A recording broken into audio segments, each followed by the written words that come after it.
munsi igikorwa cari kijejwe kurabira hamwe ibijanye n'umugambi no kwita w'akabirya mu migambi cane cane y'ugwaruka mw'indwi yahariwe indwi no kwita ibikorwa y'akabirya ico bita innovation twacise innovation week semaine de l'innovation.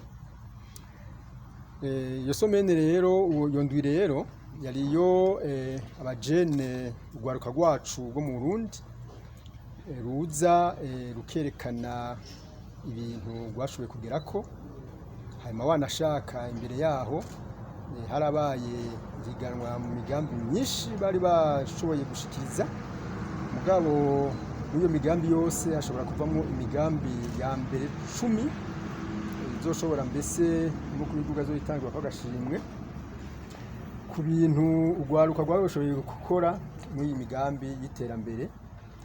Ugwaruka rero muri iyo migambi leta y'u Burundi ikaba murazi yuko ugwaruka uri mu migambi no kwita mikuru 6 ya leta y'u Burundi, nayo tukaba dufatwa mugongo n'ishirahamwe mpuzamakungu gisata kijejwe iterambere PNUD, hama akaba ari bo rero bafashe igikorwa. Novuga yuko ugereranije nuko igikorwa cyahora kigenda biragaragara neza yuko dufatiye kuyo migambi yashikirije tugafatira no kuvyo twabonye ugwaruka rwashoboye kwerekana, biragaragara neza yuko hariho itandukanirizo rinini cane y'indwi yahariwe akabirya dufatiye ku yindi ya kabiri kuri deuxième édition yari yabaye.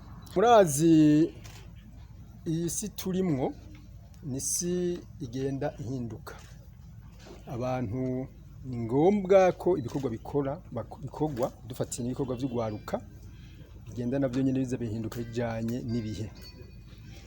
Ibi rero imigambi bakora igwaruka rukora ni imigambi nkuko mwayibonye y'iterambere rituma ugwaruka bwago gwiteza imbere, bituma imiryango itera imbere, bituma n'igihugu gitera imbere. Umva n'igihugu gitera imbere no kwita n'akarere kose karatera imbere ko murazi ko turi n'umuryango wa Afrika y'ubuseruko.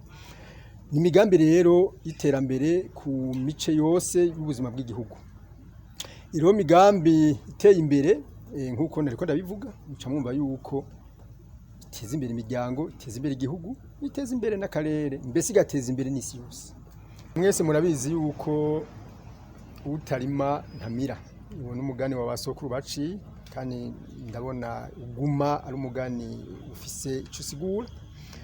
Turahamagarira rero nkuko umukuru w'igihugu nyine icubahiro General Major Evariste Ndayishimiye yama yabishikirije yuko abantu bose cane cane ugwaruka ufise inguvu zidasanzwe bakura amaboko mu mpuzu bagakora.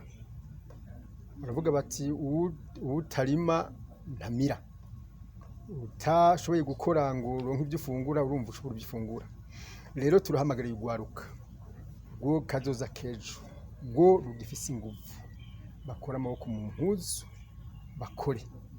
Leta ntakidakora, hari ubushikiranganje bujejwe ugwaruka, dukoreje umutaga umukuru w'igihugu muravyumva ari ibiganiro byose ashikiriza ugwaruka ruguma mu kanwa k'umukuru w'igihugu. Ni kuvuga yuko ugwaruka guhera hasi gushika hejuru urashigikiwe. Tugasaba rero yuko ugwaruka aho ruri hose rukura amaboko mu mpuzu rugakora, hanyuma tugafashanya twese guteza imbere igihugu cacu. Muvuga